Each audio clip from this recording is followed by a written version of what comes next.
welcome back to my channel, Book Talks with Yo. My name is Yoanna and today I am taking you charity book shopping with me.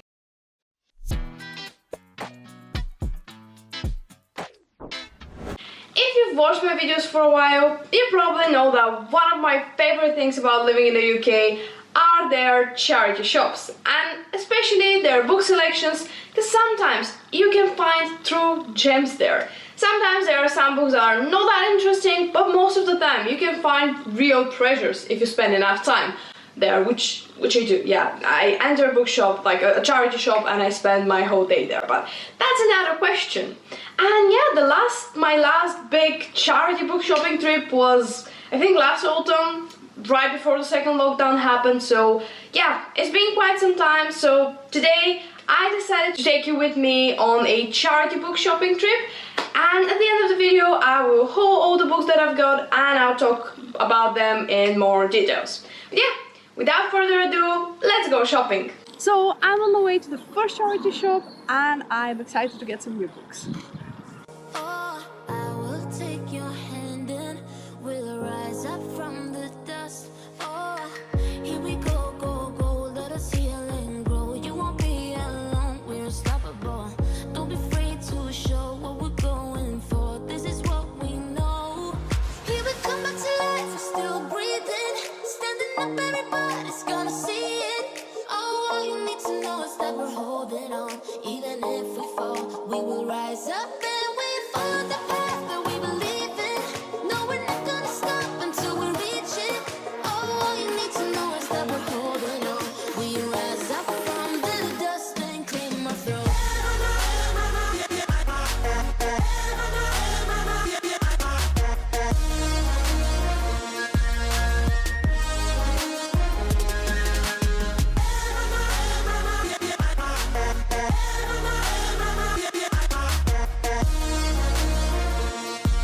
We rise up from the dust and claim our throne. We all have our reasons why we are on this track. Oh, we all have our burdens, yeah, but we just keep on fighting and we never look back. Here we go, go, go, let us heal and grow. You won't be alone, we're unstoppable. Don't be afraid to show what we're going for. This is what we know. Here we come back to life, we're still breathing. Standing up, everybody's gonna see it. Oh, all you need to know is that we're holding on. Even if we fall, we will rise up and we follow the path that we believe in. No, we're not gonna stop until we reach it. Oh, all you need to know is that we're holding on. We rise up from the dust and claim our throne.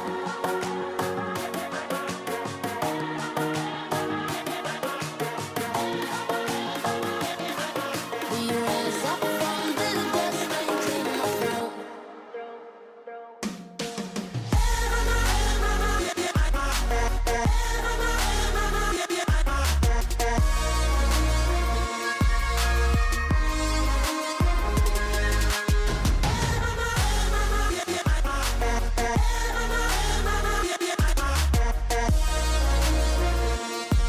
We rise up from the dust and claim our throne.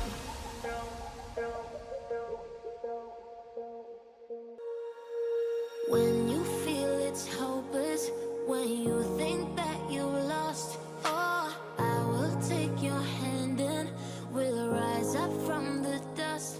Oh, here we go, go, go, let us heal. So the first book I got is The Guest List by Lucy Foley, and this book is, I admit, not something I usually gravitate towards. This is a mystery thriller, I think, which is not my usual genre of reading, but something about the synopsis just gripped me and made me want to buy it immediately. And in this book we have this very fancy wedding on an island just off the coast of Ireland, and I think that the groom and the bride are both some important people, so there are it's like a kind of a celebrity wedding for some. It's just a very fancy wedding, but things get really heated up when one of the guests turns up dead. And even before this, the guests weren't really the best of buds, because there's a lot of petty jealousy and resentment interwoven with all the wedding festivities. So yeah, now after this person is dead, they're all starting to suspect each other, trying to find out who the murderer is and why they did that. So yeah, and I also know that this is a slow burn psychological thriller that switches between perspectives, which I think is a great decision for this type of story, because we as readers will be trying to guess alongside with the characters. So yeah, it would be a first in a lot of aspects for me, but I'm still interested to read it. Next one I picked is Daisy Jones and the Six by Taylor Jenkins Reid. And this is actually a book I've read before. I've actually listened to the audiobook a few years ago, but I immediately fell in love with this story when I listened to the audiobook, and I've been wanting to buy a physical copy so I can reread it for quite some time. So when I saw this at the window of Oxfam, I immediately jumped in the store and I had to buy this one. I just had to do that. But yeah, in case you're not familiar with this story, we follow the rise and fall of an iconic 1970s rock band and their lead singer Daisy Jones. And the way the story is told is really intriguing and really what made me love that book so much. And this is because it's told by multiple perspectives, and it's not only the characters from the band and Daisy, but it's also different other side characters that cross paths with them. It's people that met them during their years as a band, and it focuses more on unraveling the secret behind the story of why they stopped being a group right at the height of their popularity, and all the stories and rumors that happened around this. And yeah, I remember that the thing I loved the most about this book is that each character was so fully developed, everyone was so multi-layered and had all their personal stories, all their vulnerabilities, all their weaknesses and strengths, and it was just amazing. And I remember that as I was reading it, I had to check whether that was a real band, because it felt so real. It was that well developed. And yeah, I'm really excited to reread the story and go back into this world. Next one is The Raven Boys by Maggie Stiefvater, and this is actually the first book out of the 4 in the series. I think there are 4. And when I saw this one, I immediately grabbed it because I've been wanting and I've been meaning to read this series for quite some time. I've included a lot of lists so far, but I finally have it here, so I will eventually read it very soon. I also know that this tells a story of those 5 young teenagers that are trying to find the sleeping king of Welsh, I think, who is buried somewhere in Virginia. And I think that the whole story starts with this young girl, Blue, who is the daughter of a psychic, and her whole family has those abilities and sees things that other ordinary people don't. But Blue doesn't actually have those abilities. Her only power, if it can be called power, is to make other people's powers stronger when they're around her. And although she thinks that she doesn't have those psychic abilities, one day she sees the spirit of a boy named Gansley, and she is immediately drawn to him. But another interesting thing about Blue is that she has been told, ever since she was a child, she's been told that she will kill her first love when she kisses him. So this sounds so intriguing. I've heard many people love this series, so yeah, I am so happy I managed to get this one. Next up we have Summer at Little Beach Bakery by Jenny Colgan. And this book is one that I had never heard before. I stumbled upon it in the charity shop, but just something about this cute cover. It looks very charming, although it's very minimalistic. And something about this cover just made me want to buy it. It piqued my interest, so I got it.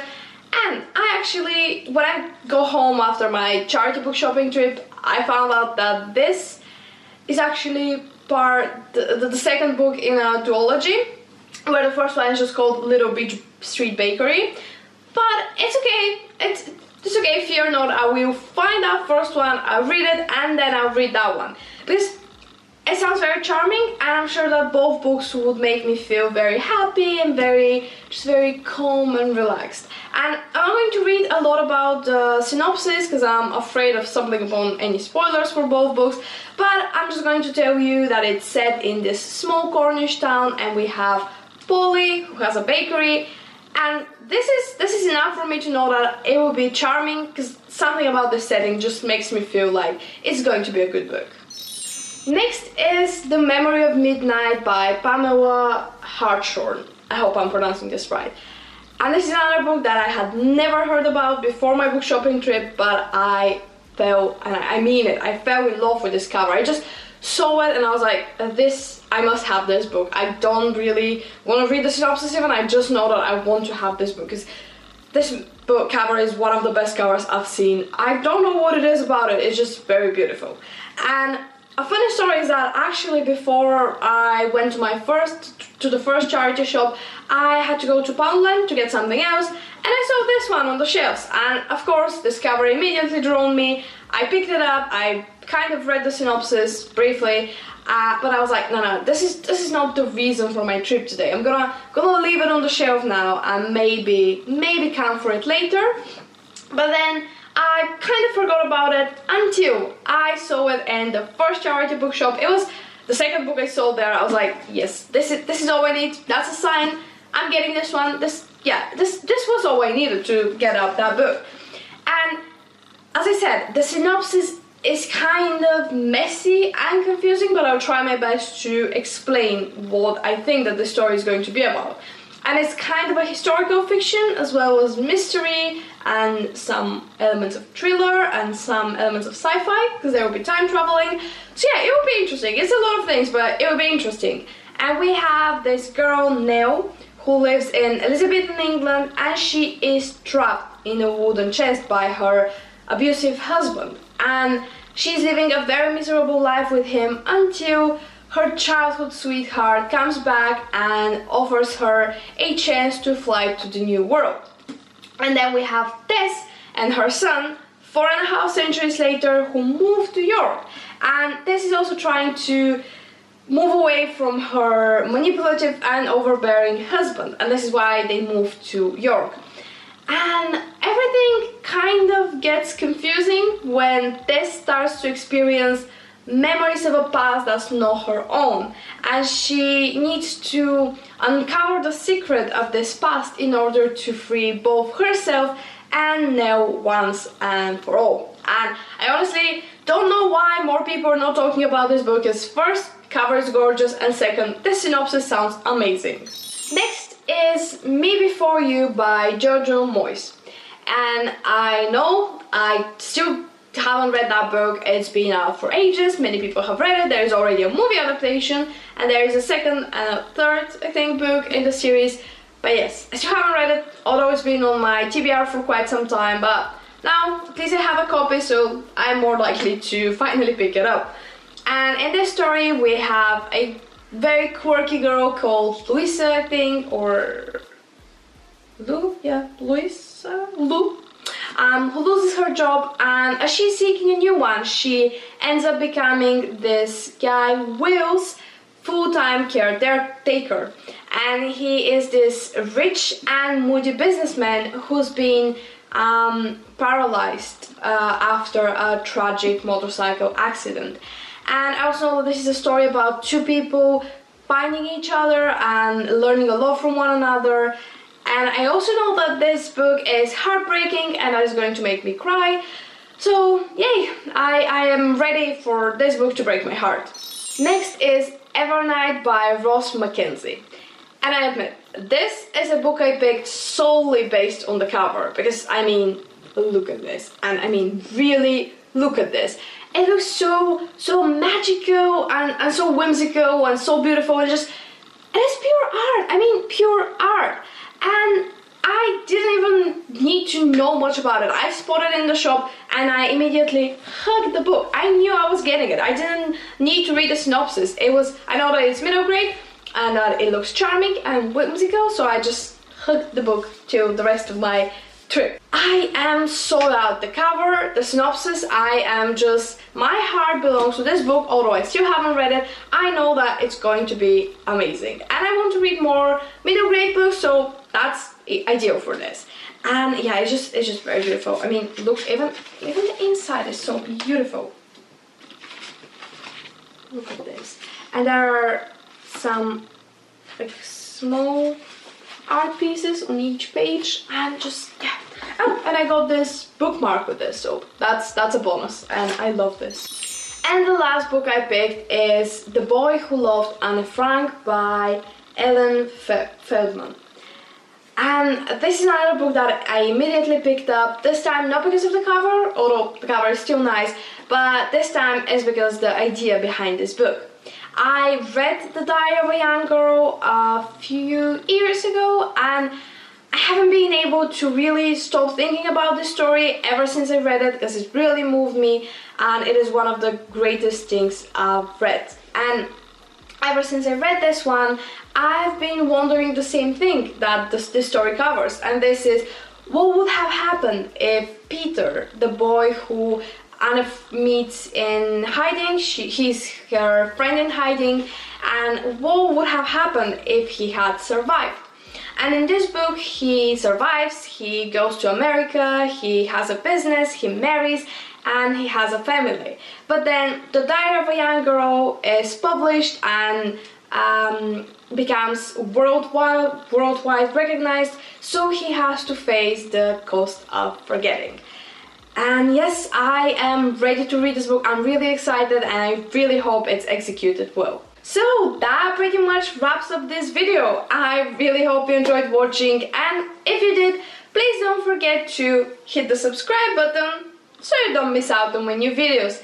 Please let me know whether you've read any of those 8 books and what were your thoughts on them. Thank you so much for watching, and I really hope to see you all next time. Until then, have a smiley week. Bye!